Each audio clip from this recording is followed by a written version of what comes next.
Muy buenas tardes, señoras y señores. Son las 9 de la noche de este jueves 7 de noviembre. Son las 8 en las Islas Canarias y estamos en noche de estado de alarma para contarles lo que ocurre en España y en el mundo.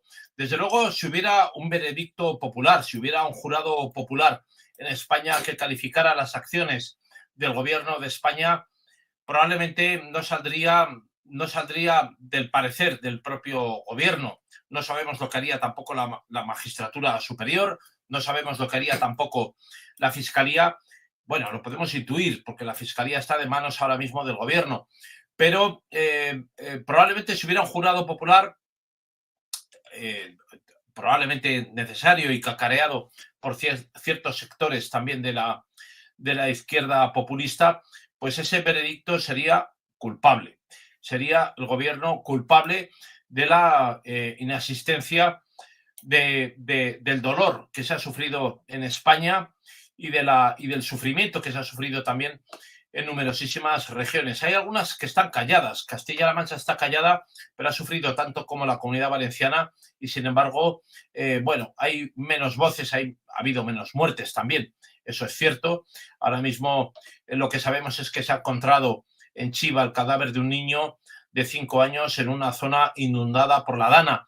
Lo que ya hay embarcaciones de la Armada Española, pesqueros, Fuerza Naval que está desempeñándose en esa desembocadura del río en las inmediaciones de Valencia y de la Albufera, de los diferentes ríos y afluentes que han desembocado allí con una cantidad enorme de bienes materiales arrastrados y destrozados, de juncales, de material vegetal, de lodo, de restos de casas y probablemente también de muchas personas, muchas de las cuales se dan por desaparecidas. Hoy hemos sabido que la consejera responsable de emergencias en Valencia ha admitido que se enteró de que existían las alertas minutos antes de enviar el aviso a los móviles.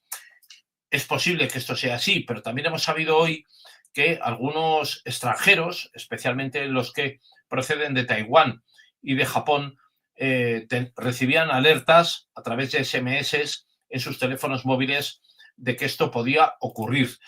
Algo no funciona en España y esto en las últimas jornadas hemos debatido aquí, tanto en Noche de Estado de Alarma con nuestros invitados como también lo hemos hecho en la Boca del Lobo por la mañana con Javier García Isaac acerca de las dificultades que ahora mismo entraña nuestro sistema de distribución de competencias. Lo que está en cuestión es ahora mismo si España funciona o no funciona. Está muy fácil funcionar cuando todo el mundo paga Hacienda, cuando hay créditos, cuando hay dinero, cuando todo el mundo está contratado y cuando todo el mundo llega a fin de mes. El problema es cuando viene una situación difícil, como fue probablemente la pandemia, como ha sido también este temporal, como son situaciones extremas, si el sistema autonómico que tenemos es suficientemente elástico y responde a esas exigencias. Cuesta mucha pasta mantener un sistema como el español. Hay otros sistemas que parece que funcionan igual. Podría apelarse al sistema federal alemán, podría apelarse al sistema que siguen probablemente los Estados Unidos. Cada estado funciona prácticamente como un país. Tiene una serie de competencias, incluso en policía y en otras cuestiones territoriales que son muy interesantes de analizar, pero cuando hay una emergencia nacional, todo el país funciona al unísono. Aquí, por ejemplo, autoridades catalanas y vascas ausentes de solidaridad con Valencia, con Castilla-La Mancha o con la comunidad murciana. Una provincia, es una comunidad uniprovincial. Aquí falta empatía y solidaridad. Falta también una organización del sistema que hace falta. Ahora mismo, Seguridad Nacional parece que advirtió a la Moncloa de que ese temporal podía venir y eso lo hizo incluso 12 horas antes. Montero presidió un comité de crisis, se ha sabido hoy, en la misma noche del martes ya pasado, de la semana anterior, hace 9 días, en Moncloa.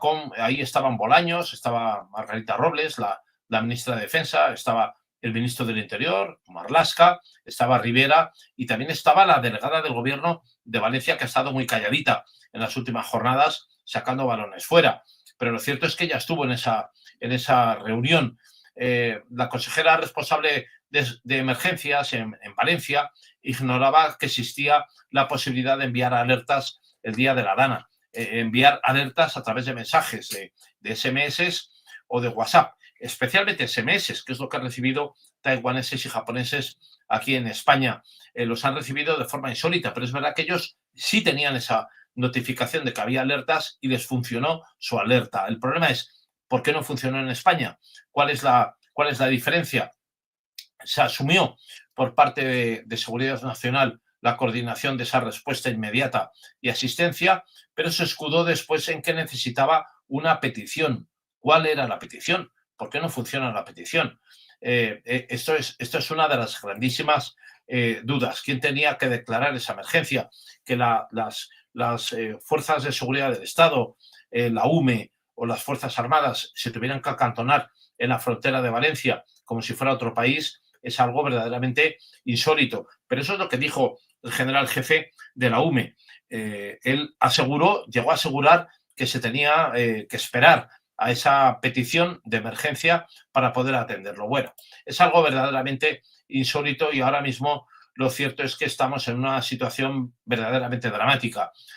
Ahora mismo lo que sabemos es que también, esto lo comentamos esta mañana en La Boca del Lobo con Javier García Isaac, las obras para evitar inundaciones en ese fatídico Barranco del Pollo llevaban ya 15 años paralizadas o bloqueadas pese a un riesgo ya notificado de inundaciones como las que se han visto. Ha pasado 15 años, esa obra lleva muchísimo tiempo parada, pero lo cierto es que la Confederación del Júcar advirtió ya en su momento, y eso fue en 2009, hace ya veintitantos años, casi un cuarto de siglo, de ese riesgo. Bueno, un riesgo que es persistente, porque también el desvío del río Júcar por Valencia, por su tramo tradicional, se produjo a partir de las inundaciones de 1957. Eso se hizo en otra etapa de España.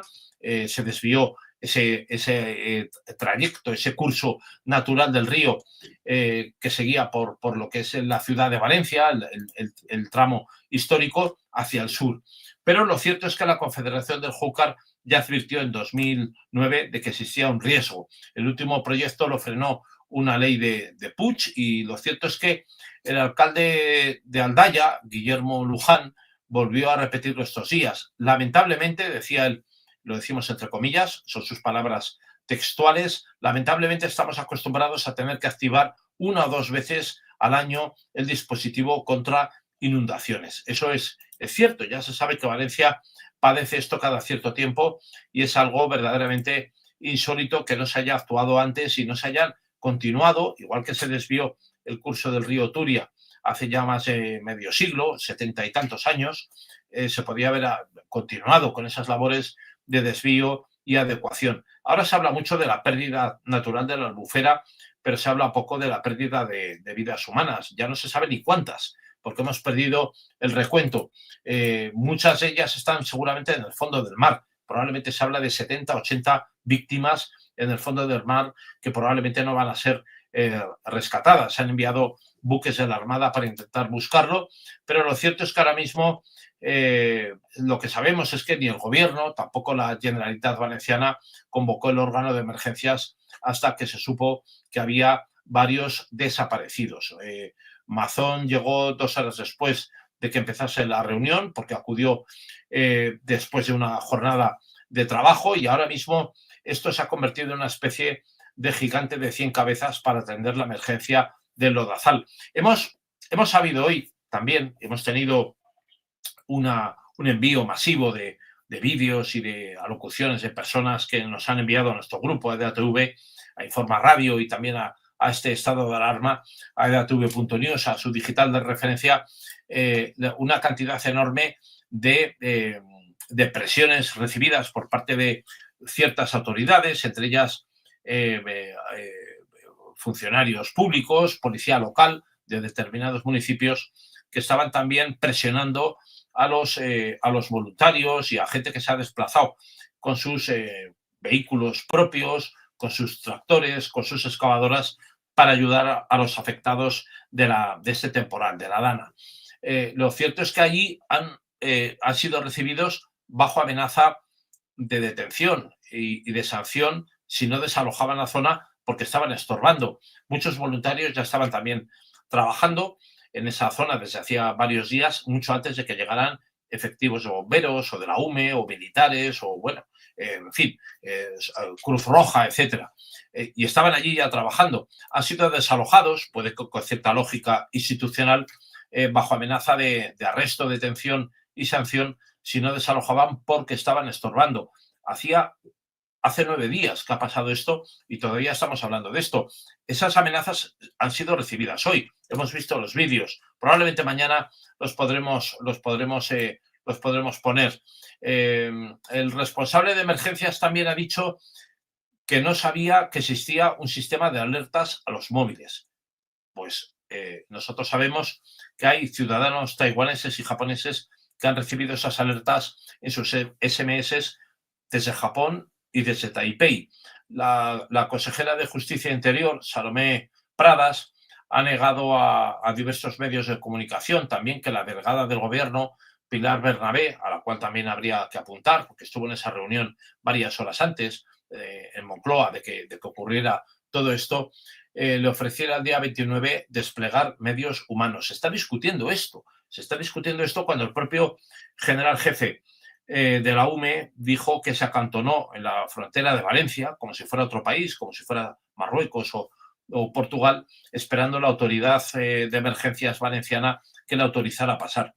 Nosotros entendemos que cuando hay una emergencia lo que hay que hacer es acudir. Bueno, eso es lo que hicieron los ciudadanos, que ahora parece ser que sobran, pero sobran 9 días después. Esto es una situación verdaderamente increíble. Sin embargo, han ocurrido muchas más cosas que tenemos que contarles. Hay una citación para comparecer a las 10 de la mañana para Begoña Gómez, la esposa del presidente del gobierno, que no se va a librar, evidentemente. Se está preparando esa comparecencia de la esposa de Pedro Sánchez, del presidente del gobierno. Parece que está más preocupado también de su hermano y de su esposa que de lo que nos atañe a los ciudadanos españoles. Una comparecencia que está prevista en la Asamblea de Madrid por una comisión de investigación. La Moncloa debe coordinar la seguridad con la Cámara. Se espera que haya también protestas ciudadanas. Recibió en mano el lunes pasado la convocatoria para que el miércoles 13, que es el miércoles de la semana que viene, el Partido Popular mantiene esa comparecencia. Como decimos, se va a producir el miércoles que viene en la comisión de investigación. Lunes 4 de noviembre fue por la tarde el personal funcionario, en descripción de un portavoz de la Asamblea de Madrid, trasladó hacia el Palacio de la Moncloa esa citación sin precedentes, que es la que convoca a Begoña Gómez, esposa del presidente del gobierno, Pedro Sánchez, a comparecer el miércoles 13, el miércoles de la semana que viene, en esa citación, esa comisión de investigación. Vox teme que el Partido Socialista y Más Madrid se unan e impidan llevar a Sánchez a la comisión Begoña, a la comisión de la Asamblea de Madrid, que va a investigar esa relación entre Begoña Gómez y la Universidad Complutense, que también está en entredicho. La verdad que la cúpula de la Complutense debería también empezar a vigilarse, pues ha echado a andar ya. El rector de la Complutense y Begoña Gómez son los primeros comparecientes en esa comisión de investigación.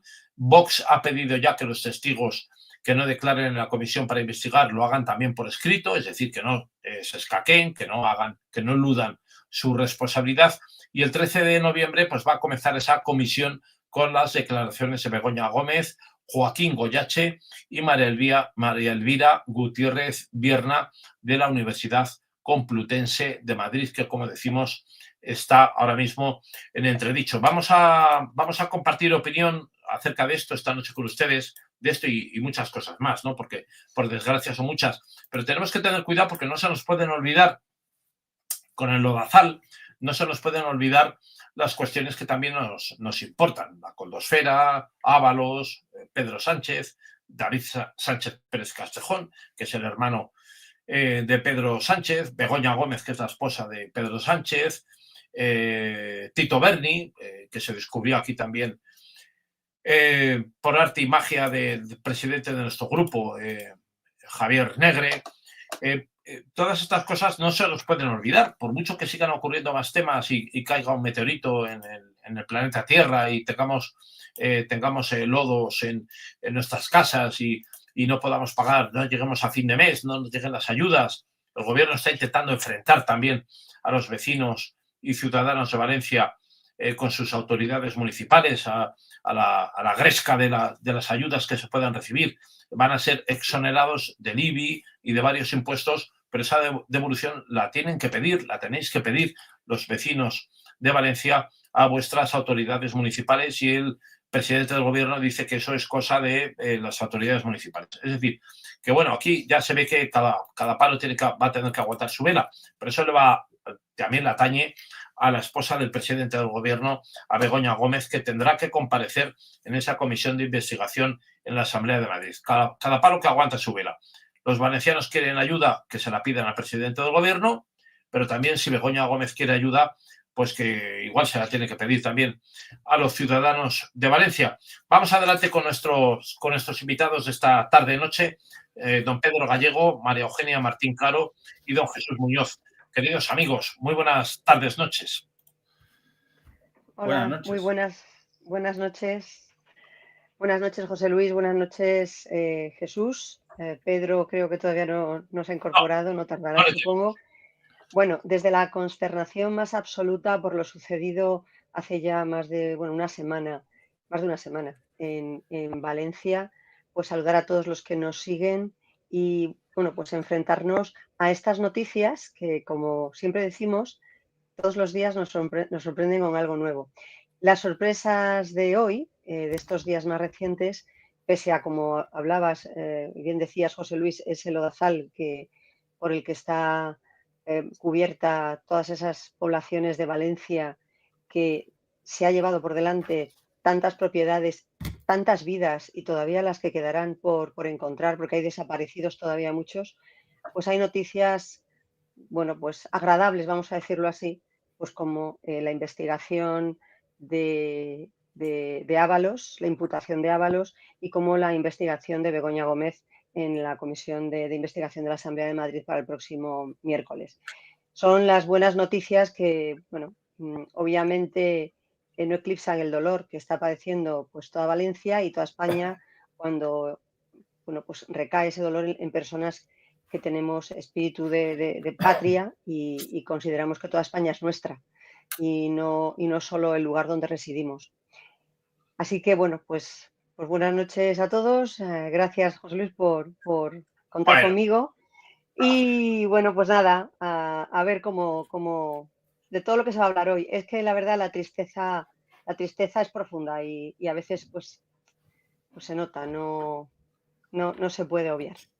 No, hombre, no. Yo estoy contigo, María Eugenia. Es muy duro continuar en el día a día. Ayer me levanté muy pronto. Imagínate que estábamos en directo con Javier García Isaac en Informa Radio, bueno, en ese especial Elecciones Norteamericanas, contando lo que sucedía en diversos estados, tal. Bueno, vivimos en directo más o menos hasta las 9 de la mañana lo que estaba pasando en Estados Unidos, qué se perdían, qué estados se ganaban y tal, ¿no? Es muy duro mientras está ocurriendo esto y hay gente que no tiene casa, ¿no? Tenemos grandísimos amigos como Inés Trillas o Jesús Muñoz, que se han desplazado, muchos otros, ¿no?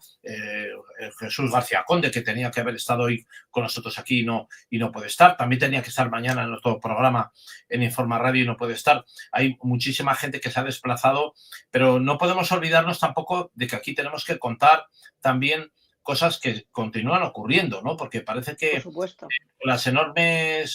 los enormes lodazales que están ocurriendo se nos olvidan otras muchas cosas, ¿no? Y hay que atender todos los frentes. También Pedro Sánchez lo tiene que hacer, porque el Tribunal Supremo, aparte de lo de su esposa y la comparecencia del viernes de Begoña Gómez, ya veremos lo que ocurre de aquí al miércoles, porque a lo mejor no llegamos vivos ninguno al miércoles, ¿no?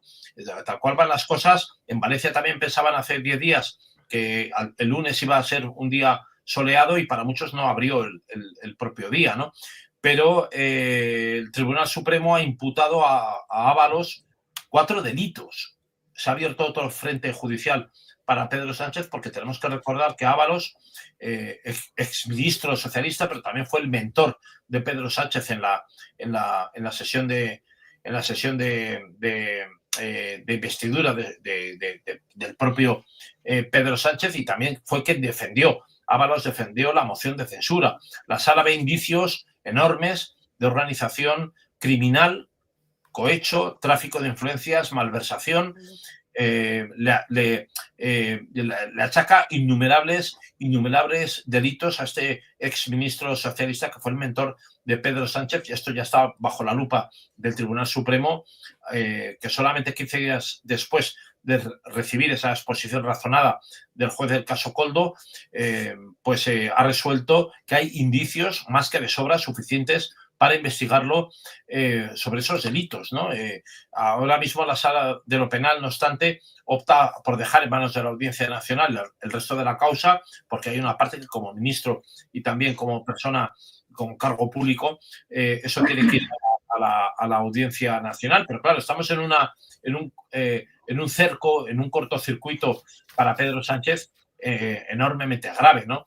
Hoy hemos sabido también, y yo eso es un tema que creo que merece especial apunte, que es que Seguridad Nacional ya advirtió a la Moncloa de la Dana 12 horas antes, ¿no? Y allí estuvieron Bolaños, Robles, Marlaska, Rivera, la propia delegada del Gobierno de Valencia, que se ha escudado y ha dicho que, bueno, junto con el Gobierno, ¿no? Porque eso es un poco lo que ha dicho también el general jefe de la UME, que, bueno, se acantonaron allí, que en Valencia nadie pedía pero bueno, yo no puedo entender para qué están las emergencias ni los ejércitos. Cuando nos invadan los marcianos, hay que esperar que la comunidad albaceteña pida que intervengan las fuerzas aéreas, porque si no nos invaden los marcianos. Yo esto no lo puedo entender, ¿no? Y no me extraña en absoluto que luego gente como Donald Trump gane las elecciones, ¿no? Pensando que los socios que va a tener son gente como nosotros, ¿no? Como los españoles, que nos da lo mismo que nos invadan los marcianos o nos caiga un meteorito,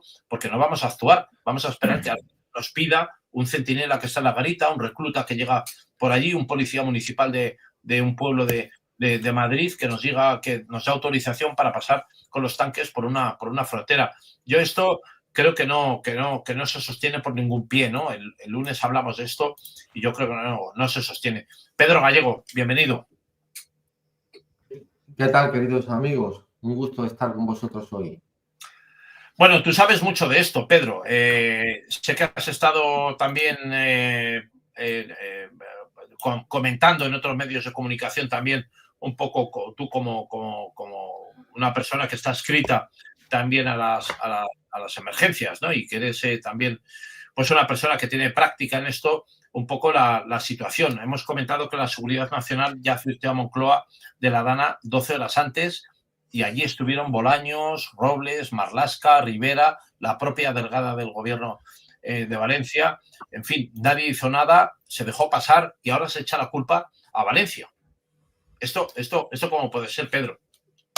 Bueno, de hecho se ha hecho, vamos a decir, viral una entrevista a mí en Periodista Digital, que va cerca de las 300.000 reproducciones, explicando un poco en qué consisten las emergencias en España y cómo están configuradas. Yo soy jefe de dotación de bomberos, aparte de ingeniero, y soy técnico en prevención de riesgos. Entonces, pues puse de manifiesto un poco el contexto en el que se desarrolla todas las emergencias en España.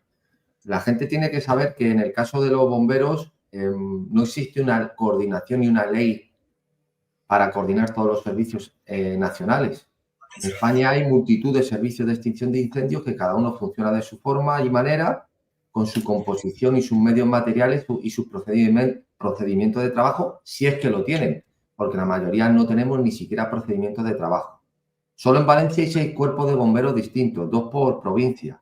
Además de todo ello, a pesar de que ellos en el 2011 tienen una ley de coordinación de servicios de extinción de incendios, no tienen unos procedimientos de trabajo unificados entre ellos mismos, ni siquiera un sistema de comunicaciones homogéneo para ellos, ni un sistema de trabajo conjunto con procedimientos coordinados, ni con ellos, ni entre ellos mismos, ni entre ellos y el resto de fuerzas y cuerpos de seguridad del Estado o sanitario. Además, expliqué, y aquí repito, que de partida el 80% de los servicios de extinción de incendios, que son los que tienen que intervenir en el primer momento, de partida no tienen personal ni siquiera para las intervenciones rutinarias del día a día.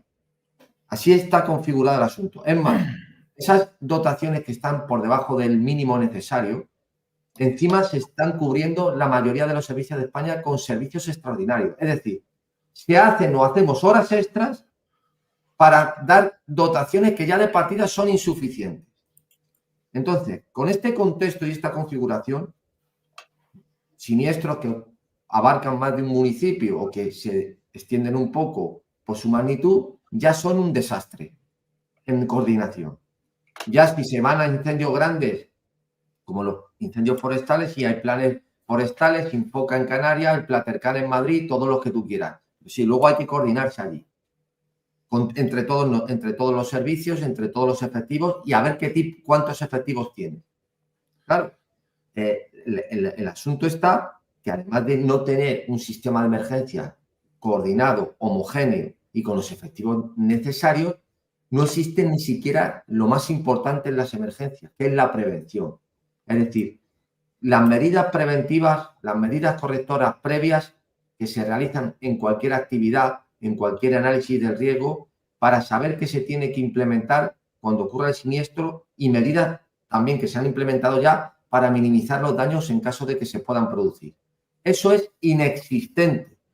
Daros cuenta que en el 2021, ya lo cité en este programa, José Luis fue en el primero que lo dije, se redacta un plan, un marco estratégico para las catástrofes en España derivadas del cambio climático, donde hay un epígrafe exclusivamente acerca de las inundaciones.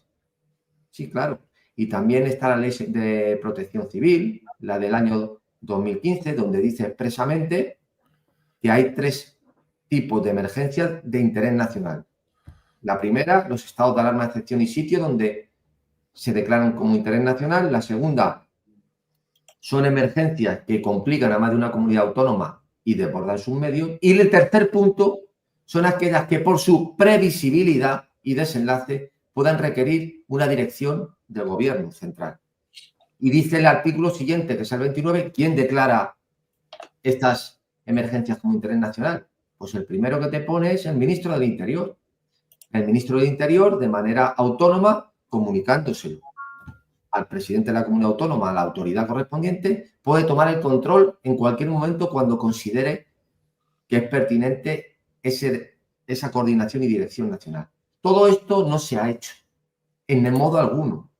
Es decir, es tal el desastre en la configuración de las emergencias en España que el desenlace de cualquier siniestro de gran magnitud es siempre con una eficacia y ineficiencia abismal. Cuando cuando han confluido factores como el de una catástrofe natural y todo esto, pues ha sido una auténtica tragedia. Entonces, que me estén hablando de si fueron o no las Fuerzas Armadas y tal, hombre, las Fuerzas Armadas, el Ejército, eso es algo ex post, que lo importante es el momento previo y la primera intervención. Esa es la clave de cualquier emergencia, de lo nuclear, lo preliminar, o sea, el trabajo previo de prevención que hay hecho y luego la primera intervención. Eso, España está totalmente desarticulada completamente. En la pasada legislatura se pretendió aprobar un proyecto de ley para llevar una ley del fuego nacional, que se creara una homogeneidad de los servicios de bomberos, se nombrara gente de la autoridad a todos los bomberos, se crearon unos contenidos mínimos de conocimiento, de protocolos de trabajo. Lo tumbaron las comunidades autónomas, principalmente Cataluña y Navarra, porque decían que había una intromisión en sus competencias. Esta es la realidad de cómo está configurada España. Una auténtica tercermundismo a la hora de gestionar las emergencias. Con el potencial humano tan bueno que hay, lo difícil que es entrar de bombero, la competencia que hay tan grande para entrar, los años que tienes que prepararte, luego están en manos todos estos servicios, la alta dirección, de los más incompetentes puestos a dedo por esta caterva de oligarquías políticas. Y esa es la triste realidad del país en el que nos encontramos. Claro. Claro. Una cosa, Jesús Muñoz, buenas noches. Hoy nos hemos enterado que se han distribuido muchísimos vídeos a través de redes sociales, en Twitter, en TikTok, en Facebook, de muchas personas que estaban allí actuando de voluntarios en las zonas afectadas en Valencia, especialmente en esa cornisa levantina, la Albufera, que han sido desalojados bajo amenaza de arresto, detención incluso y amenaza de sanciones. Parece ser que los voluntarios con tractores, grúas, excavadoras, etcétera, se habían desplazado también con esos vehículos desde municipios cercanos a ayudar cuando no había ningún tipo de ayuda. Estamos hablando de que han pasado 9 días desde el estallido de la emergencia nacional, que no se ha declarado tampoco. No ha llegado nadie allí, no había bomberos, no había Cruz Roja, no había efectivos de ningún tipo públicos, municipales, no había medios tampoco. Parece ser que no había sido enviados tampoco la unidad militar de emergencias, y cuando ha llegado allí resulta que ya estaban actuando los voluntarios. Hoy hemos visto vídeos en los cuales policías municipales y otras autoridades desconocidas, bajo amenaza de sanción, incluso de detención, obligaban a las personas que estaban allí prestando ayuda a que desalojaran la zona. La verdad que el Estado no existe, ¿no? Ahora mismo. Jesús. Bueno, pues buenas noches. Ahora saludo como tengo que saludar, pero contesto a esta última parte tuya. Desgraciadamente el Estado existe, pero existe para ir en contra de la nación. Si no existiera nada de Estado, quizá la sociedad civil se estaría organizando por sí mismo y estaría haciendo mucho más de lo que están haciendo las instituciones. Pero como el Estado existe y está por encima, además tiene el monopolio de ejercer la violencia, pues pasan estas cosas. Hay detenciones, ahora hablaremos de ello seguramente. Decía que ahora sí quiero saludaros. Por supuesto, encantado de estar con vosotros tres, encantado de estar y agradecido de que se me siga brindando la oportunidad de poder expresarme.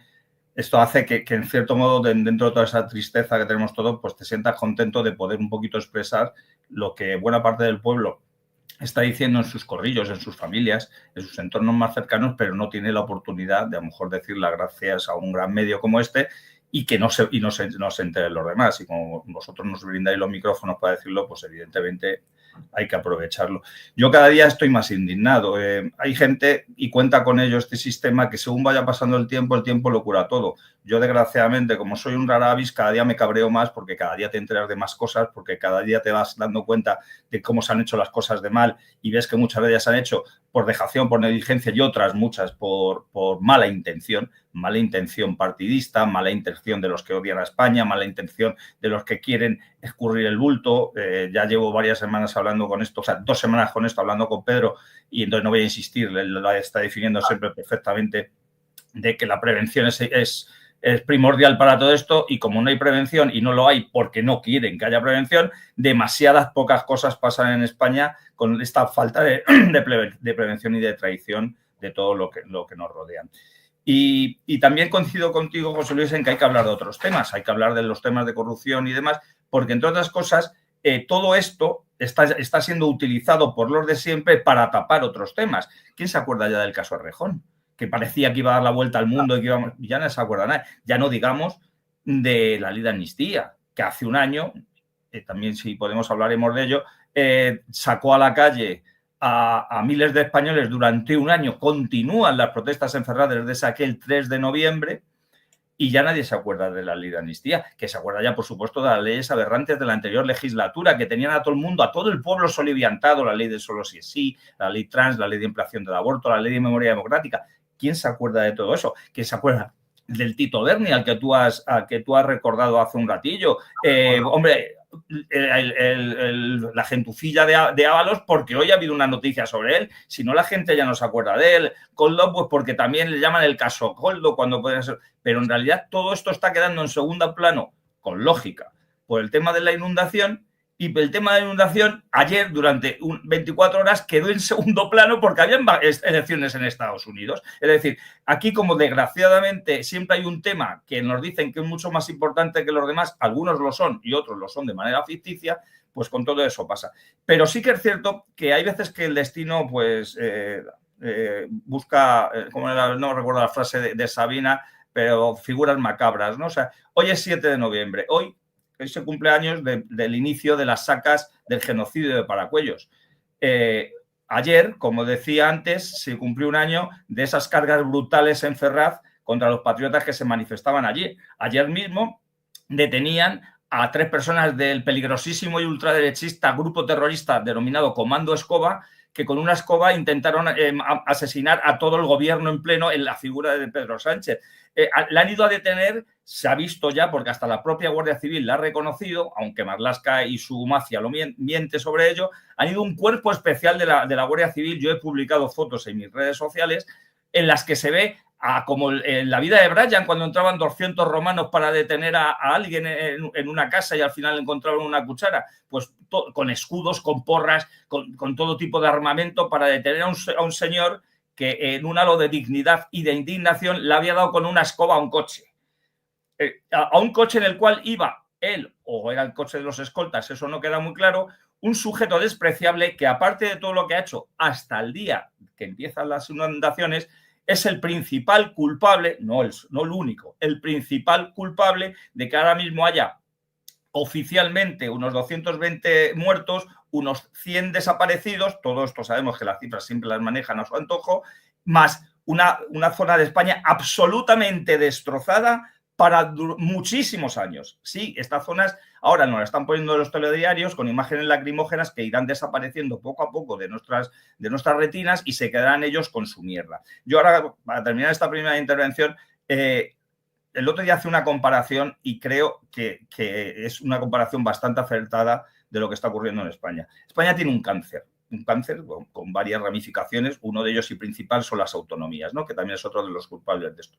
Pero es un cáncer que está por dentro. Y hay muchas personas, que todos tenemos en nuestro entorno familiar, personas que tienen o han tenido cáncer y a lo mejor les ves por fuera y aparentemente tienen buena cara. Pero si les pudiéramos ver por dentro, veríamos que están hechos una mierda por dentro. Pues ese cáncer, esa mierda, ha salido. Lo que estamos viendo en las calles de Valencia es el cáncer que tiene España. Es la destrucción absoluta, es los muertos, es la gente abandonada por sus instituciones. Es que los españoles, como estabas diciendo antes, que están yendo a miles, a decenas de miles, este fin de semana pueden ser centenares de miles de personas a ayudar. Son las propias instituciones que no han hecho nada durante todos estos días. El otro día estaba yo aquí con Pedro, habían pasado 2 días e intuíamos que iban a pasar por lo menos otros 2, como así ha sido, hasta que se pusieran en marcha las instituciones para ayudar. Pues esos decenas de miles de españoles que están yendo a ayudar se les está considerando prácticamente como enemigos o delincuentes, mientras a los delincuentes, por ejemplo, se les está dejando entrar en las casas a saquearlas o incluso a quedarse con ellas. Como decía antes, lo malo no es que no haya Estado, lo malo es que el Estado está en contra de la nación. Y lo malo es que o nos ponemos la nación en contra del Estado o el Estado acaba con la nación y con los españoles. Yo creo que estamos en esa situación. Además, Jesús, a mí me parece, bueno, podemos abrir el debate si queréis sobre esto, ¿no? A mí, y esto lo hemos comentado ya en otros programas a lo largo de esta semana, hoy es jueves, pero empezamos el lunes precisamente con debates de esto en pleno calentamiento de la olla express por el tema de las elecciones norteamericanas y tal, que también había que plantear algún programa sobre este asunto y lo hemos hecho, ¿no? Pero porque la actualidad informativa nos lleva a tener que estar también al pie de la calle, al pie de lo que ocurre. Pero es verdad que esto que ha planteado Jesús, lo hemos hablado aquí repetidas veces en este programa, ya en varios días anteriores y con mucha más incidencia desde el lunes pasado, y es la ausencia del Estado, el quiebro también de la elasticidad que tiene un sistema como es el español, en la que uno piensa que se tira. Claro, esto funciona muy bien, queridos Jesús, María Eugenia y Pedro, cuando no hay problemas, cuando la gente paga impuestos, va viviendo, accedes a créditos, todo el mundo tiene trabajo, tal, todo esto va de puta madre mientras circula el dinero. Y te da igual que mande la Diputación, el alcalde, la comunidad autónoma, Puigdemont, su puta madre o el presidente del gobierno. Y tú sigues pagando allí y la cosa va rodando y no te das cuenta. Pero claro, cuando viene una situación jodida, como ha sido la pandemia, y ahora nos ha tocado con la puta dana esta, tal, te das cuenta de que el Estado no funciona, no es elástico, no responde, no tiene eficiencia, y todo lo que estás pagando no sabes dónde se ha ido. Dices, pero oiga, yo lo que quiero es que esto funcione para una situación jodida, no para... Hombre, yo ya sé que pagando a la agencia tributaria y las multas de tráfico por la hora de los cojones y por no sé qué, todo esto va a ir bien, pero yo lo que quiero es que cuando esto va mal, también me funcione. Joder, y si no, ¿para qué vale todo esto? Entonces, al final te das cuenta, es que hemos estado escuchando que el presidente del gobierno e incluso el general jefe de la Unidad Militar de Emergencias de la UME se ha excusado y ha dicho que no actuaba porque no tenía la aquiescencia del gobierno regional, que tiene cojones el asunto. O sea, tú dices, pero vamos a ver, ¿es emergencia nacional o es que Valencia es Bélgica o es Portugal? Es que resulta que es como Túnez, es otro país que me tienen que autorizar, o cómo funciona esto. Y es que se han estado escudando en esto. O sea,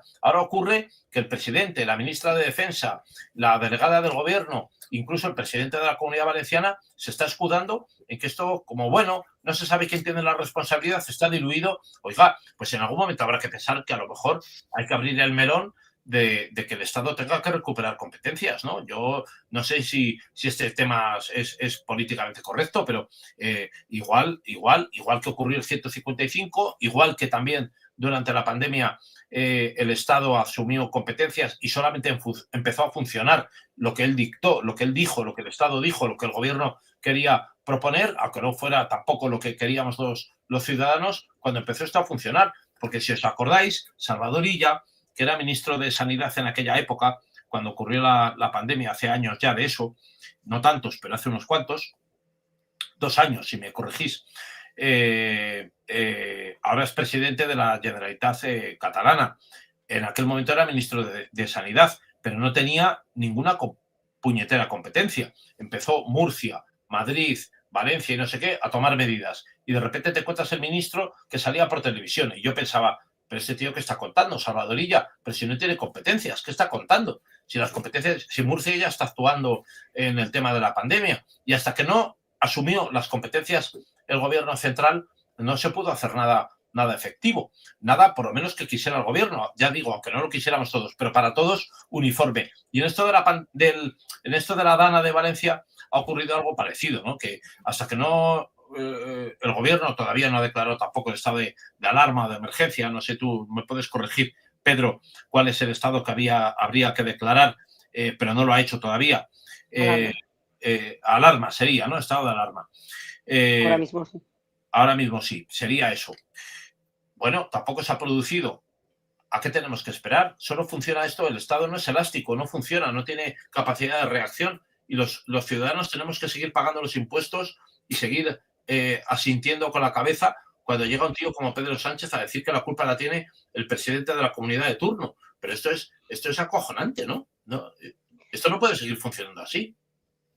Yo, si me permitís, sí. Sí, porque como veo que las intervenciones están siendo bastante extensas y yo en mi primera intervención básicamente me ceñía a saludar y a hacer un pequeño apunte, ahora sí que me gustaría puntualizar algunas cosas. Bueno, para mí el planteamiento territorial, el planteamiento político territorial de España para mí es un fracaso. El Estado de las Autonomías yo creo que es uno de los mayores fracasos que tenemos y que se ha llevado a cometer pues, a través de la Constitución del 78. Es ineficiente, es ineficaz. Supone inversiones de dinero enormes, o sea, duplicas, triplicas y cuadruplicas a veces los cargos, cuando se podría solucionar, como se estuvo solucionando en España durante muchísimo tiempo, a través de delegados de gobierno que requerían de unas estructuras menos numerosas en cuanto a efectivos personales y los materiales eran los que había. Y con el dinero se puede optimizar todo ese dinero, todos esos recursos a través de vía impuestos, pues para pagar a los funcionarios que verdaderamente tengan que hacer el trabajo y que sean verdaderamente capaces de hacer el trabajo que se les encomienda, porque estamos hartos de hablar de todos los asesores que tiene el presidente de gobierno y todos los ministros, tienen demasiados y todos prácticamente inútiles.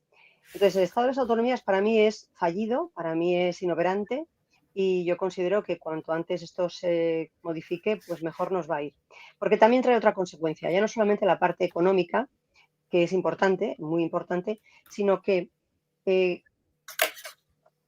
cuando tú tienes que entrar a analizar, antes lo ha explicado Pedro bastante bien, un poco los protocolos. En España hay protocolos para prácticamente todo. El problema es que hay protocolos que colapsan con otros protocolos, que chocan, que interaccionan negativamente unos con otros. Y llega un momento en el que ya no saben los cuerpos de actuación, bien sean bomberos, sanitarios, no saben ni cuándo ni cómo les corresponde actuar. Muchos sí, cuando me da la instrucción mi inmediato superior. de acuerdo. Pero ¿y quién es tu inmediato superior? ¿El presidente de la comunidad autónoma, la delegada de gobierno, el presidente de la nación? Es que ahí viene el conflicto, ahí viene el problema, que estamos todos esperando a ver quién nos da la orden, no nos la acaba de dar nadie y entonces no hacemos nada. Y es cuando el pueblo se levanta, se moviliza y va a echar una mano porque muchos son afectados en sus propias carnes por las desgracias y otros porque saben que podrían serlo en un momento determinado y tienen espíritu cívico y espíritu de cooperación con el resto de los ciudadanos, que al final somos todos compatriotas, vivamos donde vivamos. Entonces, para empezar, si queréis abrir el melón de las autonomías, lo podemos abrir. A mí me parece es nefasto y yo considero que debería de desaparecer. Estructuras para gestionar las diferentes zonas de España se puede hacer de muchísimas otras maneras, creo que bastante más eficaces y eficientes. Luego lo que hablamos, ¿de quién es ahora la responsabilidad? Pues ahora, como resulta que estamos con una comunidad donde hay un presidente de comunidad, la comunidad valenciana, la Generalitat Valenciana, que es de un color político y tenemos un presidente de la nación que es de otro, pues ahora van a estar tirándose la pelota los unos a los otros a ver de quién es la culpa. Y vamos a ir a ver, pues eso, el culpable quién es. Unos dirán que es el Partido Socialista, otros dirán que es el PP y al final acabará siendo culpa pues del que pasaba por allí que no tiene nada que ver. Porque nadie sabe, verdaderamente al final yo creo que nadie sabe cuáles son sus verdaderas competencias. Y el que las sabe no las asume. Eso por otro lado. Luego, en cuanto a lo que es la prevención, súper importante. La prevención no solo en esto, en todos los ámbitos.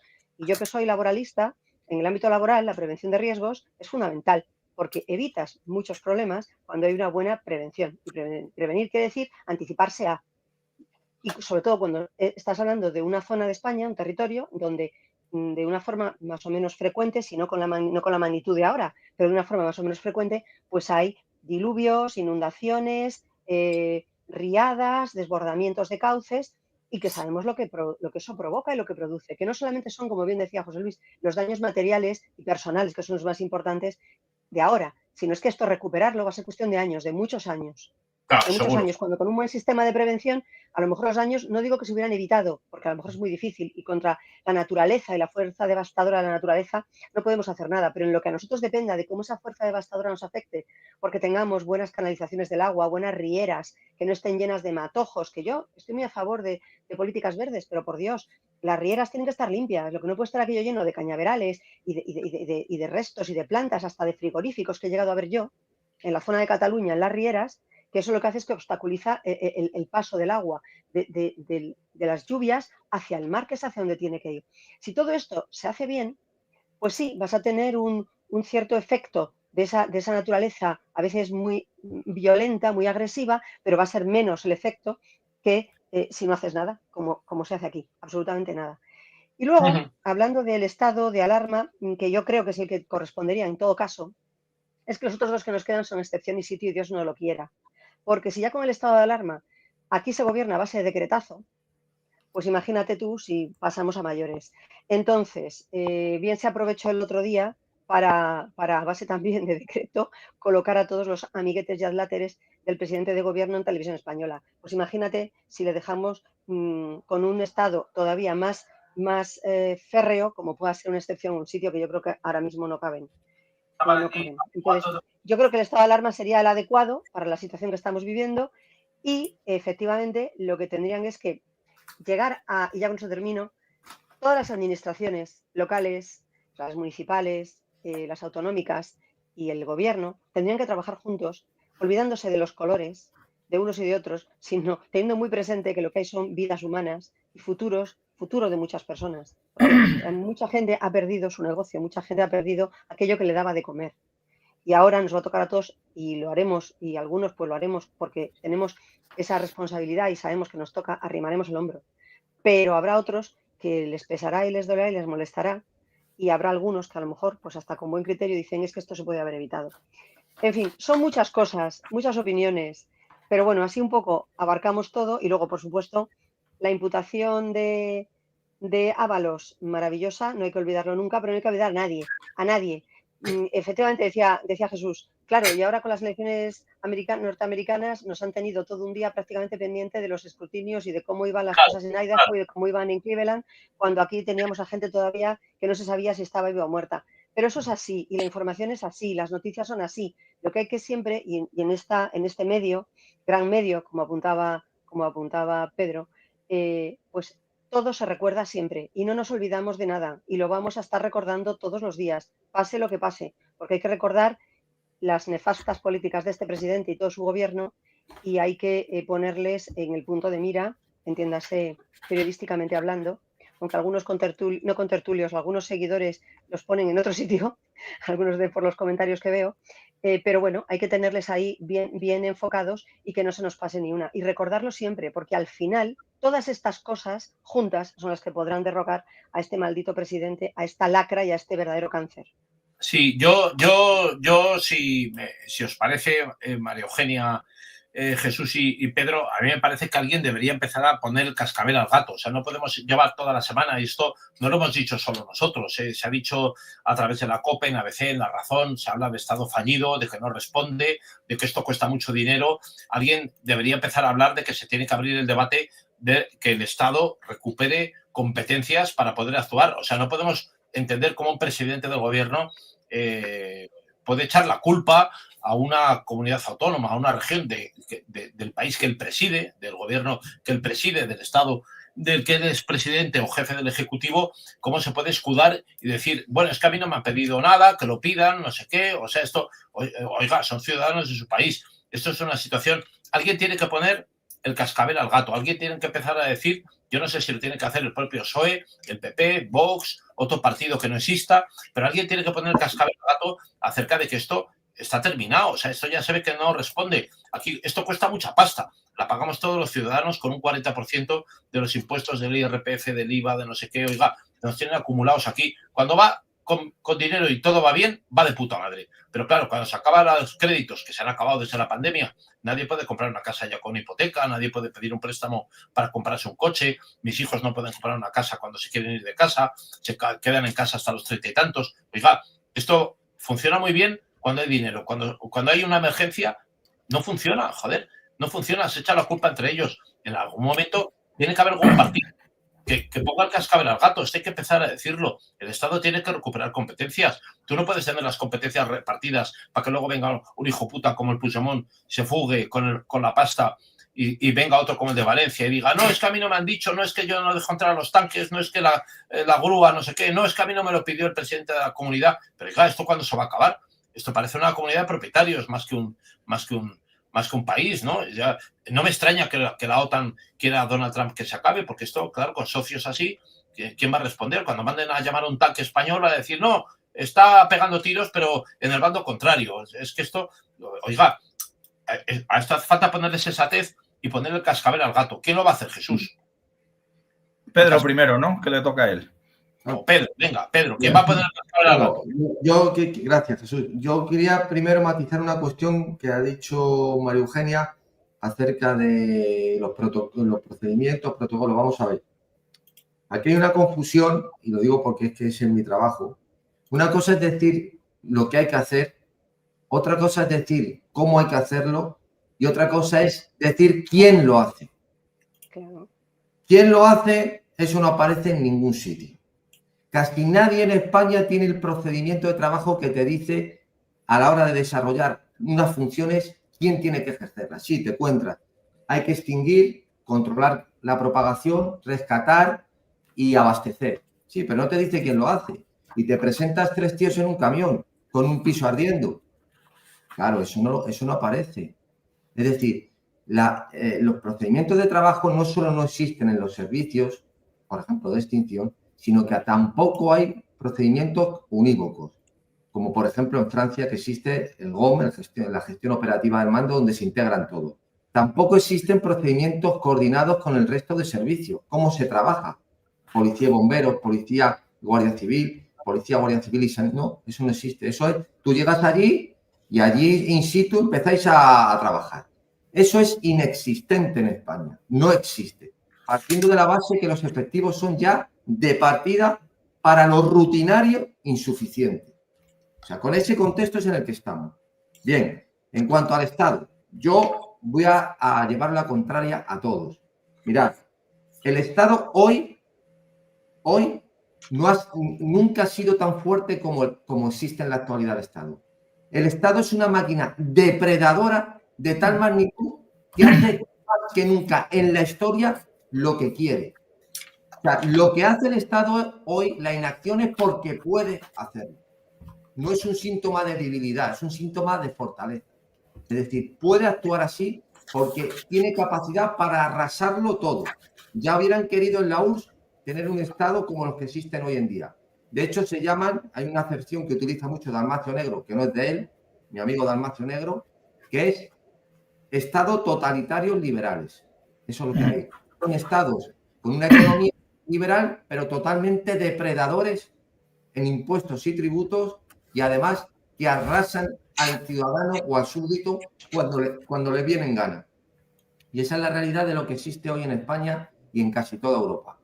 El caso, además de España, precisamente de lo que quieren presumir es que hay un Estado compuesto de muchos estados, de un federalismo que llaman los incursis, federalismo asimétrico. Eso es como decir, si te ponen en un piso, prohibido subir las escaleras, si te cogen subiendo, dicen, no, yo no estoy subiendo, estoy bajando negativamente. O sea, son palabras que se inventan, conceptos que se inventan, federalismo asimétrico, cuestiones por el estilo, para realmente, por la vía de los hechos, crear una nación, como les gusta decir también a los ignorantes esto, una nación de naciones. Eso es lo que han construido España. Entonces, con esa tesis, que el gobierno central intervenga ante una situación de esta magnitud, para ellos es un síntoma de incoherencia dentro de esa deriva destructora a la que han llevado a España. Y además, tan ufano, como es el presidente de esta comunidad autónoma de Valencia, de seguir siendo el gerifalte y el principal, el primus inter pares de toda esta nefasta gestión, para no ceder el mando a pesar de la situación tan trágica y tan nefasta con la que se ha llevado todo esto. Y esa es la realidad de España. ¿Cuál es el culpable o quién es el germen, el fruto, el origen seminal de este mal? Pues el origen seminal de este mal es la Constitución española. Los que han venido dándose vaselina y de mamporreros 40 años con la Constitución para arriba, hay que cumplir la Constitución para abajo, todo lo que se hace en España, todo es gracias a la Constitución, no es contra la Constitución. Las autonomías son gracias a la Constitución. La cesión de competencias es gracias a la Constitución. La Bildu está en el Parlamento gracias a la Constitución, no a pesar de la Constitución. Y esta es la realidad. Esa es la realidad. Entonces, para cambiar esto, querido José Luis, que ha abandonado por un instante el estudio, pues lo que hay que es acabar con la Constitución. Hay que acabar con la Constitución. Y esa es la realidad. No es que el cascabel al gato, no. El cascabel al gato es aniquilar la Constitución. Aniquilarla completamente, que es la causa de todos los males que padecemos. Esa es la realidad. Pues sí, si me permitís. Jesús, no, José Luis, que ya has aparecido. Cuenta. Estaba. ¿No? O sea, no me estabas escuchando. Estaba escuchando. No, como estaba diciendo que el Estado ha desaparecido, digo, pues ha desaparecido el director del programa para demostrar la inexistencia del Estado. Yo estoy de acuerdo con Pedro, también conozco a María Eugenia hace tiempo y yo sé que su crítica a las autonomías es constante, continua y que le sale de corazón. Pero también estoy de acuerdo con Pedro que no se puede disociar la Constitución de las autonomías. O sea, yo no puedo decir que yo soy constitucionalista, pero no me gustan las autonomías. Es como decir que soy cristiano, pero no me gusta Jesucristo, ¿no? O sea, es que la Constitución se basa en el Estado de las autonomías. Es que la Constitución se hizo para lo que se ha hecho. Yo siempre lo he comentado.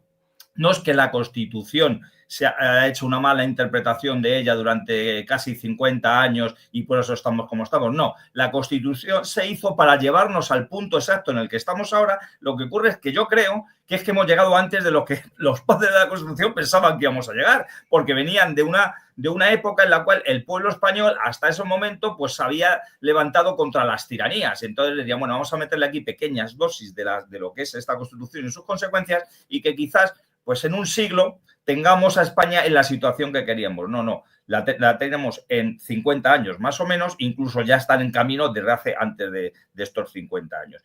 Habéis comentado los distintos estados, ¿no? Estado de alarma, estado de excepción, estado de guerra, que también se podría llamar.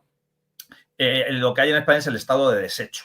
Es un estado de desecho absoluto, pero como bien ha dicho también Pedro y también comentaba yo antes, no es que no exista el Estado, es que el Estado es omnipresente. Lo que pasa que es un Estado que va para luchar en contra de la nación. Él ha recogido esa definición de Dalmacio Negro del Estado totalitario liberal. Yo le resumiría esas 3 palabras, que estoy de acuerdo con ellas, en una sola: tiranía. Y es una tiranía que, como he comentado también muchísimas veces, soy muy pesado, pero las cosas en España hay que recordarlas todos los días, porque los españoles tienen memoria de pez, y mucho más cuando tienen al otro lado a grandes cadenas de televisión que dicen todo lo contrario de lo que decimos aquí durante 24 horas. España es una tiranía continua, una tiranía además asentada, una tiranía a la que además no se la puede criticar porque se llama democracia. Y en el momento que tú criticas una tiranía, te dicen que lo que estás criticando es la democracia, y el peor castigo que hay en España es ser antidemócrata. Y por lo tanto, todo lo que digas y hagas a partir de ese momento es un crimen. Es decir, si estás ayudando a un pueblo que se ha visto absolutamente abandonado y te vas tú a ayudarle, tú eres el malo porque has ido saltándote los controles, porque has ido cuando no tenías que ir, si protestas porque vienen una pandilla me voy a callar, pero todos sabemos lo que es, los que estuvieron allí ese domingo a hacerse la foto y fueron tratados con bastante más suavidad que si me hubiera encontrado yo con ellos, si hubiera estado yo en Paiporta ese día, os garantizo que hoy no estoy haciendo el programa, estaría en otro sitio. Pero si haces todo eso, entonces tú eres el malo, no el que ha generado ese caos, como bien decía María Eugenia, por unas pésimas políticas medioambientales, o como bien decía Pedro, por una pésima planificación. No, si ha ocurrido esto es por eso, que ha sido previo, por lo que ocurre el mismo día de esa falta de avisos, no sabemos si también por dejadez y negligencia, o porque querían unos hacerle la jugada al otro, en este caso los socialistas a los populares, déjalos que se les coma el fango, y luego diremos que ha sido por culpa del mazón de turno, y luego, por supuesto, por esa mala gestión en estos ya casi 10 días, dentro de unas horas se cumplirán 10 días, en los cuales todavía hay localidades de España, lo estoy al corriente todos los días con voluntarios que están yendo a todos lugares de España, a las cuales no ha llegado todavía ni un bombero, ni un enfermero, ni un policía, ni un guardia civil, ni un militar. En localidades de España que todavía no ha llegado ni una persona de esas. Que no me digan ahora que es que no quieren que lleguen los voluntarios porque entonces habría una desorganización. Desorganización es la que habéis creado vosotros de motu propio. Habéis estado hablando del Estado federal, decía antes José Luis, con buen criterio, ponía un ejemplo de que España nos han convertido en una especie de Estado federal, y ponía los ejemplos, creo recordar que ha dicho José Luis, de Alemania a Estados Unidos, ¿no?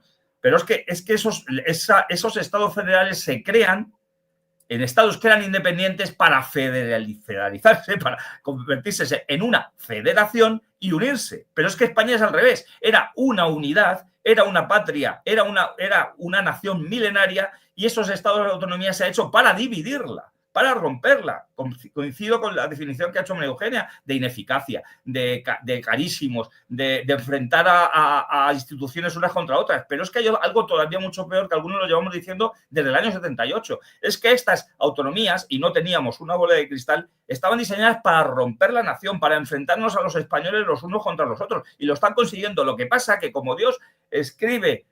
no quiero que se malinterprete lo que voy a decir, pero escribe derecho con renglones torcidos, de vez en cuando nos lleva una tesitura, Dios, la providencia, lo que haya ocurrido, que sale lo bueno y lo malo del ser humano.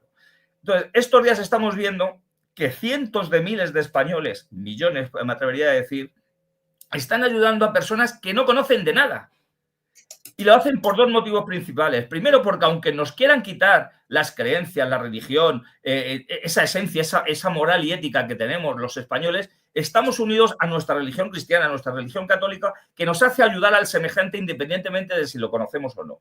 Pero es que además el español sigue siendo español. Es decir, aunque nos lleven 50 años diciendo que España, como bien decía antes Pedro, es una nación de naciones, que España no existe, lo que existe aquí, todo el mundo es muy de su barrio, de su pueblo, de su provincia, de su comunidad autónoma, se salta la nación, muy de la Unión Europea, muy ciudadano del mundo, aunque nos lleven 50 años bombardeando con esta mierda, el español se sigue sintiendo español. Y por lo tanto ha ido a ayudar a otros españoles que lo necesitaban. Lo decía antes María Eugenia. A lo mejor algunos solo porque piensa que les puede pasar a ellos. Otros porque Valencia es una región quien más que menos de vacaciones, de visita, ha ido en algunos momentos, otros porque lo conocen y otros porque ven a unos españoles sufriendo porque han sido abandonados y se ven en la obligación de hacer lo que no están haciendo las instituciones. Repito, instituciones a las cuales les pagamos para que lo hagan y aunque no les pagáramos, que también es su obligación hacerlo. Y con esto termino. Habéis hablado del teniente general de la UME. Yo me cago en el teniente general de la UME y lo digo con todo conocimiento. Hoy he tenido una discusión, entre ayer y hoy, discusión que se acabó cuando yo ya empecé a hablar en un grupo de WhatsApp en los cuales estaban militares con los que yo me presenté a la Escuela Naval. Algunos de ellos son hasta almirantes. Por supuesto, los almirantes y capitanes de navío o su equivalencia en coroneles en otros cuerpos no han abierto la boca, porque lo que sale en un grupo de WhatsApp alguien puede dar un pantallazo y como tienen mucho más miedo a sus jefes que a cumplir con sus obligaciones, se han callado. Y esto lo digo y posiblemente hoy me echen del grupo. Pero es que precisamente había un compañero que ya es civil como yo, pero también ha sido militar, y criticaba la actuación de la UME, la actuación en decreto de su teniente general, y que podía decir, como muy bien habéis comentado aquí todos, que un teniente general de la UME, si están muriendo españoles, si se está destrozando una parte de España, no puede estar a expensas de lo que le diga el presidente de una taifa. Tiene que cumplir con su obligación. Y además algunos hablaban de ciertos artículos en los cuales le obligarían a hacerlo esto. Y yo le comentaba, sí, a este compañero, antiguo compañero de clase y amigo. Le decía, sí, pero es que si él actuara así, si él actuara antes defendiendo a sus compatriotas, que a los jefes que tienen por encima, no le habrían nombrado teniente general de la UME. Es que no le habrían puesto en ese puesto. Si hubieran considerado que esa era una persona digna y que iba a ayudar antes a sus compatriotas, que iba a obedecer órdenes de quien la ha puesto ahí, no le habrían colocado ahí. Hay grandísimas personas profesionales en las Fuerzas Armadas, pero esos no suelen llegar a los altos cargos porque no les dejan llegar a ese alto cargo, porque saben que podrían ser más patriotas que subordinados del que les manda. Y eso desgraciadamente lo tenemos. Y tenemos el mismo ejemplo en la policía y en la Guardia Civil. Estos días hemos visto Guardia Civil que ha parado camiones y veía a ver cuánto pesaban y les amenazaba con multarles si no sacaba la mitad de lo que llevaban. Y llevaban víveres. Víveres que no ha llevado el Estado, lo llevaban los ciudadanos en sus camiones y le decían, no, pesa demasiado, te voy a multar, no puedes pasar, lo tienes que dejar aquí la mitad. Lo dejo aquí, ¿quién lo coge? O sea, voy a dejar que se mueran mis compatriotas, que no tengan botas para que contraigan enfermedades, que les llevo medicinas, porque tú me dices que llevo exceso de peso. ¿Y dónde estabas tú estos días? Hoy hemos visto que el helicóptero, hasta en un helicóptero han trasladado a esa unidad especial para detener a los españoles que en Paiporta han sido detenidos, uno de Paiporta y dos de otras localidades cercanas, no era un grupo ultraderechista, para llevar allí a los especialistas de estos grupos, los han llevado en helicópteros de Madrid. Coño, ¿esos helicópteros no podían haber ido el primer día a ayudar? Y llevar comida y de todo. No, están para llevar a los cuerpos especiales para detener a los ultraderechistas. Hoy ponían... Claro, pero Jesús y María Eugenia y Pedro, lo que yo creo es que alguien tiene que poner el cascabel al gato. Yo no sé si lo tienen que hacer senadores del PP, diputados... No lo va a hacer nadie, José Luis, porque viven de ello. No lo van a hacer. Bueno, alguien tiene que empezar a decir que esto se ha terminado. O sea, esto cuesta mucha pasta mantener esto. Se ve que no funciona, que no es eficiente. Se echan la culpa unos a otros. Cuando los españoles están afectados, no responde el sistema, no es elástico. Esto en algún momento tiene que acabarse. O sea, no se puede seguir costeando un Estado que es ineficiente. Es que ahora mismo lo ha demostrado. En una situación de gravedad no responde. Y se echa la culpa entre ellos. Lo hemos visto. Hombre, es indigno, es insultante. O sea, José Luis, tú sabes la campaña mediática y la maquinaria que van a poner en marcha para decir todo lo contrario de lo que estás diciendo y pintar esto como un triunfo. ¿Pero quién va a tener cara de hacerlo, Pedro? Bueno, pues ya lo hizo Pedro Sánchez claro. El primer día, que había habido 1.300 rescates, que todo ha funcionado, que tal. Pero no, ¿sabéis cuál es lo peor? Lo peor no es Pedro Sánchez. Si ya sabemos quién es ese sujeto. Si es que lo peor es el que tiene delante. Pero es que ¿creéis que Feijóo va a hacer algo contra lo que ya tenemos en España?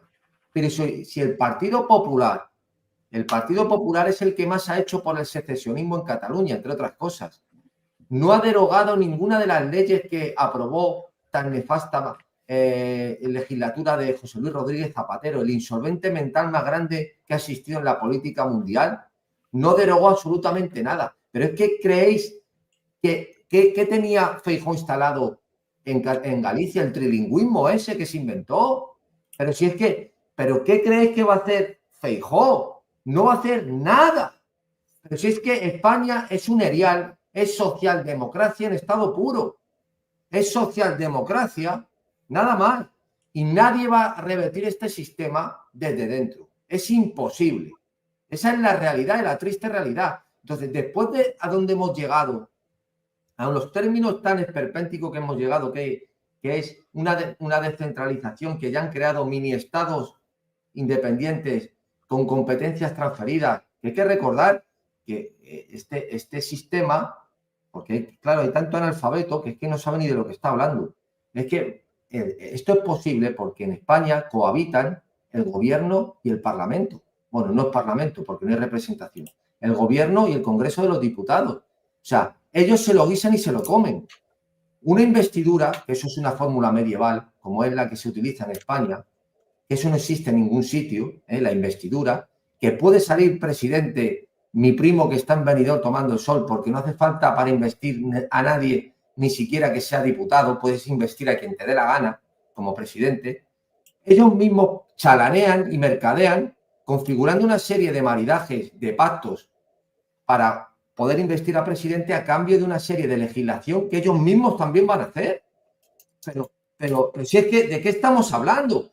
Y luego ves, no a insolventes mentales como Puigdemont, no a mequetrefes como Iceta, no a ignorantes como los tertulianos esos que salen. No, ves por ejemplo a Torres Dulce en un libro vomitivo que me tengo que comprar para luego decirlo, se llama Homenaje a la Constitución, ¿cómo dice que eso es una maravilla? Que no hay ningún problema en que cohabiten, si hay un ministro que sea a la vez diputado y esté sentado en el banco azul. Entonces, esa es la realidad. ¿Quién nombra al Consejo General del Poder Judicial? El Congreso y el Senado. ¿Quién nombra al Tribunal Constitucional? ¿Quién nombra al presidente del Tribunal Supremo? ¿Quién nombra a los presidentes de las salas territoriales de los Tribunales Superiores de Justicia? En fin, esta es la realidad de lo que tenemos. ¿Y ahora qué queremos? ¿Darle para atrás? Pues sí, pues sentaros. Bueno, tenemos aquí a Ricardo Ferri. Sentarnos a esperar. Ricardo Ferris, tenemos invitado en 2 minutos. Ha sido la incorporación, se ha producido porque nos tiene algo importante que contar. Ricardo, te damos paso. Cuéntanos. Sí, oye, enhorabuena a todos. Un saludo aquí muy afectuoso desde Valencia. Y venía ahora de Paiporta precisamente y venía escuchándoos en el coche y no sabéis qué gran alivio. Después de tanto tiempo, pues poder oír alguna noticia. Oye, me voy un minuto y me voy enseguida. No os quiero molestar que esté vuestro programa y enhorabuena que esté haciendo un programa excelente. No, mira, tengo un notición que daros porque es que estoy harto de decírselo pues, cara a cara a toda la gente y sigo viendo noticias al respecto y todos los días y quiero felicitar. Mira, el tema es muy importante. Es respecto a al rollo este de los muertos, del parking Bonaire. No sé si habréis oído del tema, ¿no? Sí. Que estamos tapando no sé cuántos mil muertos, no sé cuánto de la historia, ¿vale? Mira, quiero felicitar a todo el dispositivo de seguridad del centro comercial Bonaire, porque tienen un director de seguridad espectacular y unos vigilantes espectaculares, que gracias precisamente a la aplicación temprana del protocolo anti-inundaciones, que lo aplicaron a las 19:15 de la tarde, una hora antes de que la Generalitat mandara ese anuncio absurdo en el que metón mec y decían que tuviéramos cuidado cuando ya llevaba aquello, estaba ya media Valencia inundada. Un anuncio verdaderamente ridículo. Bueno, pues a diferencia de estos ineptos políticos que 9 días después nos tienen abandonados en la más absoluta miseria, que no hicieron absolutamente nada días antes, cuando yo ya se sabía en toda la meteo que una semana antes que iba a caer la intemerata, estos vigilantes y este director de seguridad aplicaron a rajatabla el protocolo anti-inundaciones en el centro, obligaron a todos los clientes y a todos los dueños de las tiendas a cerrar las tiendas, a dirigirse a las plantas altas del centro y además impidieron por la fuerza entrar a los accesos del garaje porque la gente lógicamente quería recuperar sus coches. Y gracias a esa profesionalidad de la gente de verdad, de seguridad, que estaba en el centro, pues es porque lo que se pudieron salvar tantas y tantas vidas, porque ahí no ha muerto absolutamente nadie. Pero esto no ha sido un milagro, ni ha sido una conspiración, ni ha sido una ocultación por parte de la policía y las fuerzas de seguridad. Esto ha sido un logro, una vez más, profesional, de unos grandes profesionales, de unos grandes personas, y que, a diferencia de nuestros políticos, pues han sabido aplicar con diligencia lo que tenían que haber hecho. Solamente quería deciros eso. Oye, un abrazo a todos vosotros. Y estabais hablando de los protocolos, pues que sepáis que efectivamente los protocolos existen y cuando los protocolos se aplican, funcionan. El problema es que tenemos una caterva de ignorantes que ni siquiera saben que existen los protocolos y desde luego nadie aplica absolutamente nada. Esto es un desastre y nos están salvando, pues la gente se está salvando gracias a la actuación de estos grandes profesionales. Por favor, felicitad públicamente, no os canséis de felicitar a esta gente que de verdad han evitado un montón de muertes. Enhorabuena y seguid dando caña. Un abrazo, amigos. Ricardo, sí que estás allí. ¿Qué te ha pasado en la cara? No, esto es ayer que estuvimos buscando a los críos y por ahí, por los barrancos y esto, y con el barro ese que ya está todo podrido, pues cuando salta, te da causa afecciones en la piel y todo esto. Fijaos cómo llevo todo. Es el barro ese podrido. Venga, lo veremos. Oye, gracias por todo. Un abrazo a todos y recordarle a todo el mundo, por favor, decirle a todo el mundo que yo estoy harto ya de decirle a todo el mundo, estoy harto de ver tonterías en las redes y esta gente se merece pues ese reconocimiento que ellos mismos ni siquiera se han atrevido a reivindicar. Ricardo, estás en primera línea. Muchas gracias, amigo. La verdad que queridos Pedro, María Eugenia y Jesús, estamos rodeados de gente que sois todos verdaderos héroes. O sea, el hecho de perder tiempo prácticamente todos los días con nosotros aquí para contar a la gente lo que ocurre, lo que veis con vuestros ojos. Es el caso de Ricardo Ferris, que me ha enviado un mensaje y quería contar esto para salvar la cara de la seguridad de ese centro comercial, pero bueno, todos lo veis, María Eugenia. Mira, José Luis, mira lo que estábamos hablando. Ha sido el protocolo, pero de una empresa privada, de un centro comercial. Los planes de emergencia que se llaman planes de autoprotección, que hay un apéndice que es el plan de emergencia dentro del plan de autoprotección. O sea, una empresa privada son los que han funcionado bien. Claro, es lamentable. Es lamentable. Gente. Pero Pedro, porque en la empresa privada yo hablo desde mi punto de vista como trabajadora que lo he sido por cuenta ajena durante mucho tiempo en grandes empresas y como ahora profesional del derecho, sobre todo el derecho laboral. Es que es la empresa privada, la jerarquía se cumple, las instrucciones están claras, se dan como se tienen que dar y los protocolos se siguen. No es la casa de Tócame Roque, que es este gobierno y, por desgracia, todo este país. No, es que aquí hay un matiz. Es que la administración, mira, te voy a poner un ejemplo real con un ejemplo que todo el mundo va a entender. Nosotros tenemos denunciados en mi servicio a través de la Inspección de Trabajo y así lo ha reconocido, que no se cumplen los criterios ni el número de efectivos necesarios para garantizar la seguridad en las intervenciones diariamente, rutinarias, para garantizarla desde el punto de vista de la seguridad, de la prevención de riesgos y desde cualquier punto de vista. Llevamos un año esperando para que establezcan dotaciones como Dios manda. Hemos llegado se está siguiendo un procedimiento en el juzgado número 5 de instrucción de Las Palmas, porque hemos tenido que sentarles al vicepresidente del Cabildo y al gerente de nuestro consorcio por un delito contra la seguridad de los trabajadores. Eso, en una empresa privada, ¿sabes por qué no ocurre? Porque si eso lo hace Mercadona, la multa que le ponen y las penas tan terribles que tienen les hace imposible realizar ese tipo de acciones. Pero la administración, bajo el paraguas de que es un servicio esencial, bajo un paraguas de que tiene informes técnicos ad hoc y todo lo que quiera, arrasa con todo. Por eso digo que la maquinaria de la administración es más fuerte que nunca. Hay un artículo de García Interría que me manda un magistrado amigo mío que está haciendo vamos a decir, por una efeméride de más de 60 años de ese artículo, que se llama Las potestades de la administración. Claro, si es que la administración tiene todo tipo de potestades, todas las que quieras, de embargarte, de ponerte sanciones, de expropiarte, de todo.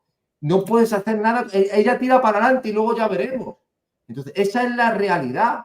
El capital humano, decía Miguel Ayuso, el jurista, que España no era Colombia o Venezuela por el nivel tan excelso que había en su época de funcionarios. Pero es que eso ya, con las altas jerarquías de directivos y de funcionarios que están metidos a dedo y que son los correligionarios del político, sumado a la descentralización tan brutal, esto es un auténtico desastre.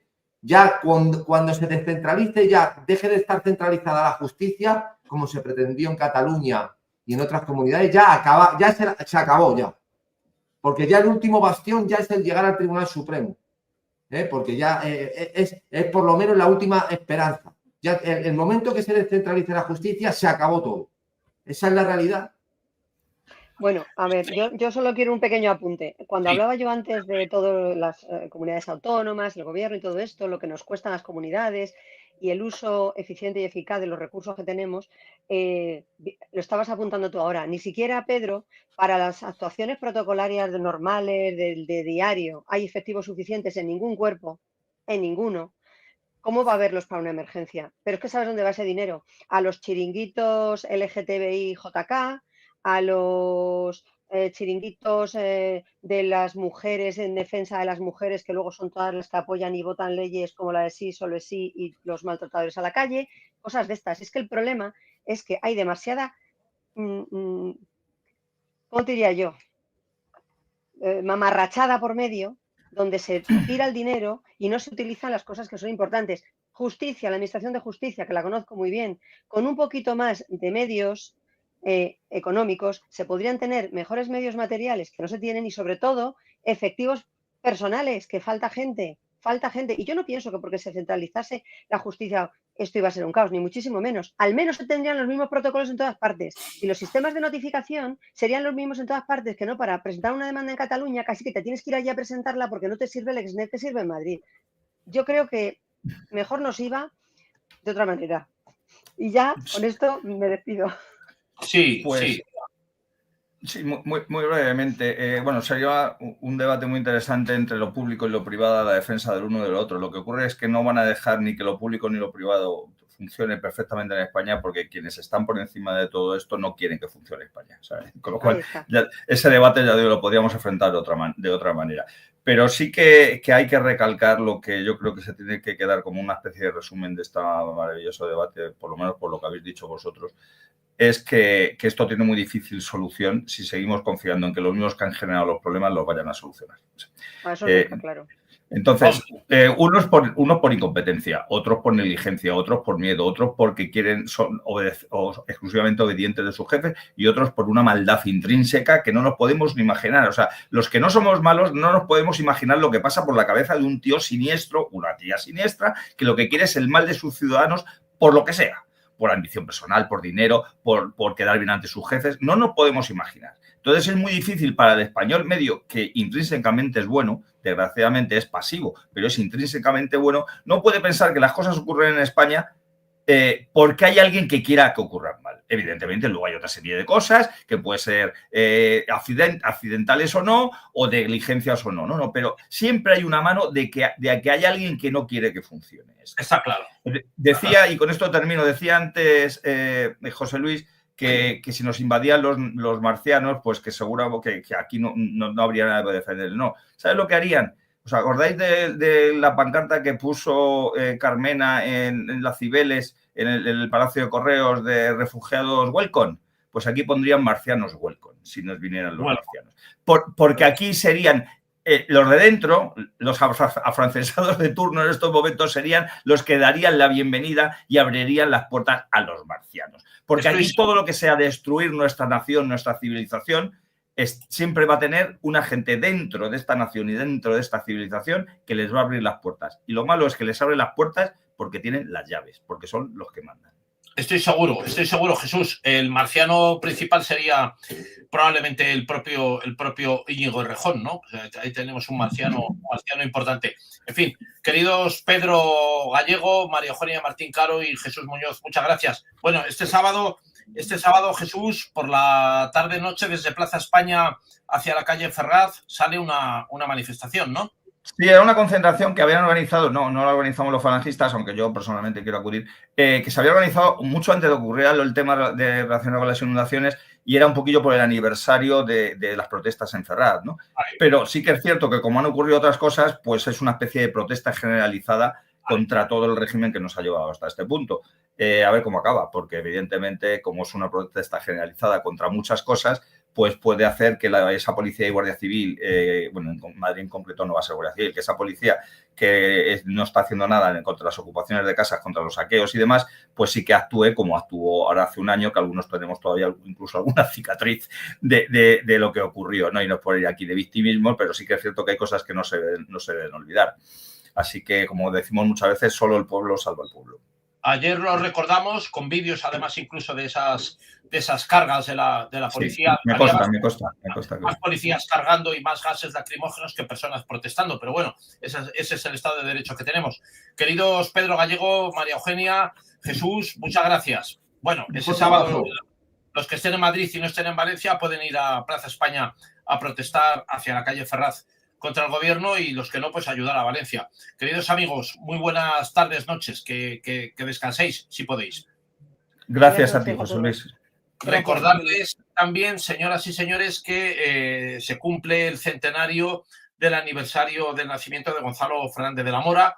Va a tener lugar el próximo martes 19 de noviembre a las 7 de la tarde en el Colegio Mayor Universitario San Pablo CEU. Está en la calle Isaac Peral en Madrid, Isaac Peral número 58. Continuaremos avanzando novedades acerca de este acto, de ese aniversario del nacimiento de Gonzalo Fernández de la Mora. Ahí van a tomar parte, aparte de su hijo, Gonzalo Fernández de la Mora Varela, que es el director de la revista Razón Española, pues van a estar también Domingo González Fernández, que es profesor de la Universidad de Murcia, Pedro Carlos González Cuevas, que es también profesor titular de ideas de la UNED, Elio Gallego, que es director del CEU, y también Dalmacio Negro Pavón, que es catedrático emérito de Ciencia Política, y tomarán parte ese día. Recordemos, 19 de noviembre a las 7 de la tarde en el Colegio Mayor Universitario de San Pablo, en el Salón de Actos. Nos despedimos, volveremos a estar mañana con ustedes a las 9 de la noche, 8 en las Islas Canarias, para contarles lo que ocurre en España y en el mundo. Que tengan un feliz descanso.